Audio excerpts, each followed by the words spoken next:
Baik, selamat berjumpa kembali dengan saya Toto Sugiarto.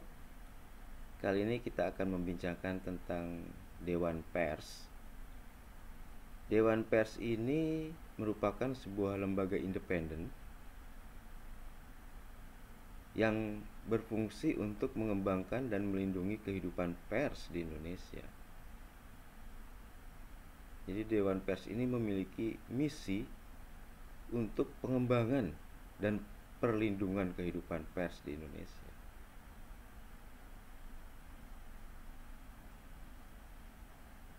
Jadi lembaga ini berdiri adalah untuk kepentingan wartawan, ya, kepentingan perusahaan pers, ya, kepentingan pers di Indonesia. Dewan Pers itu sudah berdiri sejak 1966, ya. Waktu itu melalui Undang-Undang Nomor 11 tahun 1966 tentang ketentuan-ketentuan pokok pers. Dan pada saat ini pada 1966 tersebut, Dewan Pers berfungsi sebagai penasehat pemerintah dan memiliki hubungan secara struktural dengan kementerian, yaitu waktu itu Departemen Penerangan. Nah, setelah reformasi, Dewan Pers kemudian memiliki dasar hukum yang baru, yaitu Undang-Undang 40 tahun 99 tentang pers. Jadi sejak reformasi itu pers memiliki atau mengalami berbagai perubahan berdasarkan undang-undang pada era reformasi ini, yaitu Undang-Undang Nomor 40 tahun 99 tentang pers. Dewan Pers merupakan lembaga independen, ya. Dengan munculnya era reformasi, pers itu memiliki kebebasannya, dan Dewan Pers itu menjadi lembaga independen. Kalau di era Orde Baru tentu saja dalam setir rezim, ya, tetapi di era reformasi ini Dewan Pers menjadi lembaga independen. Pembentukan Dewan Pers dimaksudkan untuk memenuhi, ya, selain kepentingan kalangan pers itu juga untuk memenuhi hak asasi manusia, karena kemerdekaan pers termasuk sebagai bagian dari HAM itu. Nah, Dewan Pers memiliki wewenang untuk menyelesaikan sengketa jurnalistik. Jadi dengan adanya Undang-Undang 40 tahun 99 tentang pers, maka jika ada sengketa terkait jurnalistik, maka akan diselesaikan di dalam Dewan Pers, ya.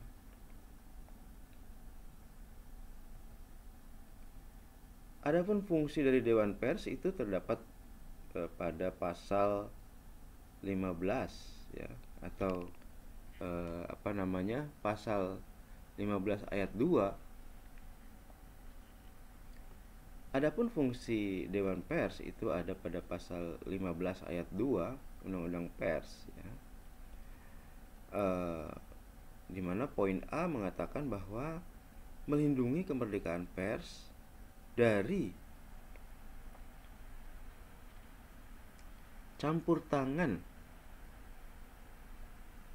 pihak lain.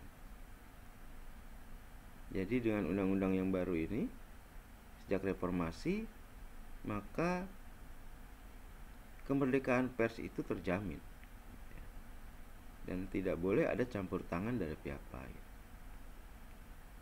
Kemudian poin B melakukan rangkaian untuk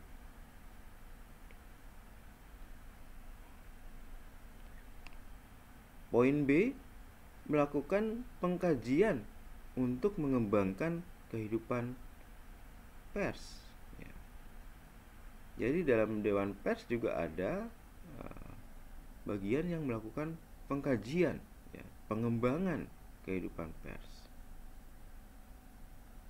Kemudian yang ketiga atau poin C, menetapkan dan mengawasi pelaksanaan kode etik jurnalistik. Jadi kita tahu bahwa dalam kerjanya wartawan itu memiliki semacam panduan yang namanya kode etik jurnalistik. Di YouTube channel ini juga sudah dibahas terkait dengan kode etik jurnalistik. Nah, Dewan Pers itu salah satu fungsinya adalah menetapkan dan mengawasi pelaksanaan kode etik jurnalistik. Kemudian poin 4 atau poin D, memberikan perlindungan, ya, fungsi Dewan Pers memberikan perlindungan dan mengupayakan penyelesaian pengaduan masyarakat atau kasus-kasus yang berhubungan dengan pemberitaan pers, ya. Jadi Dewan Pers ini juga powerful, ya, karena dia bisa memberikan perlindungan dan mengupayakan penyelesaian, ya, pengaduan masyarakat, ya, atas berbagai kasus terkait dengan pemberitaan pers. Kemudian poin kelima atau poin E, mengembangkan komunikasi antara pers, masyarakat, dan pemerintah.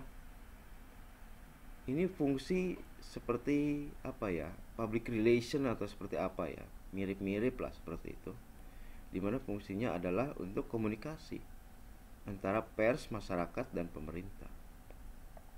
Tentu tidak sama persis dengan public relation, tetapi ini memegang kendali atau memiliki fungsi komunikasi. Kemudian yang keenam atau F, fungsi Dewan Pers itu memfasilitasi organisasi pers dalam menyusun, menentukan atau menyusun peraturan-peraturan, ya, di bidang pers dan meningkatkan kualitas, ya, profesi kewartawanan. Jadi ada fungsi fasilitasi, ya, dalam penyusunan peraturan-peraturan pers, ya, guna meningkatkan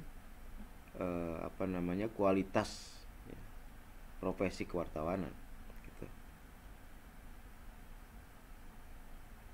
Itu keenam, ya, atau poin F. Dan kemudian poin ke-7 atau poin G adalah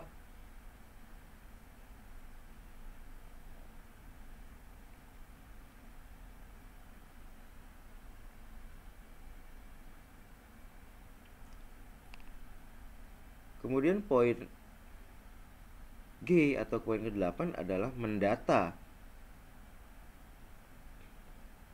Mendata apa? Yaitu mendata perusahaan pers, gitu. Nah, itulah fungsi-fungsi, sederet fungsi Dewan Pers yang tentu saja amat penting, ya, bagi keberlanjutan, bagi kehidupan perusahaan-perusahaan pers, ya, dan keberlanjutan dan kehidupan pers itu sendiri.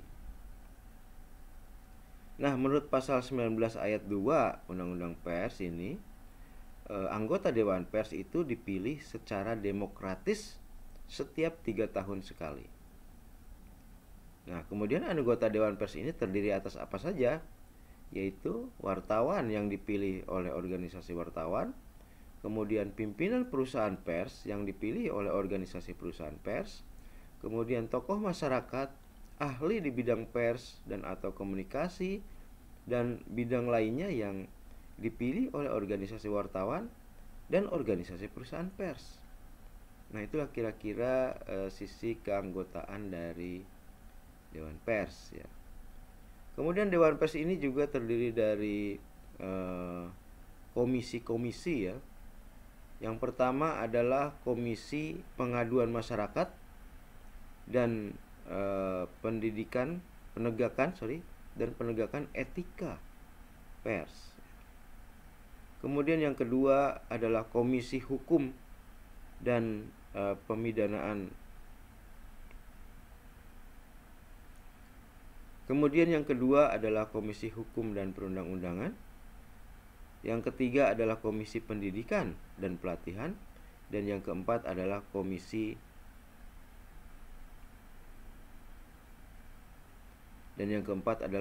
Hubungan Antar Lembaga dan Hubungan Luar Negeri. Jadi itu kira-kira terkait dengan Dewan Pers. Dan semoga ini bisa menjadi informasi yang berguna buat Anda. Dan jika ini berguna buat Anda, jangan lupa like dan subscribe. Dan jangan lupa pula mengirimkan $thanks atau super thanks untuk keberlanjutan dari YouTube channel ini. Terima kasih.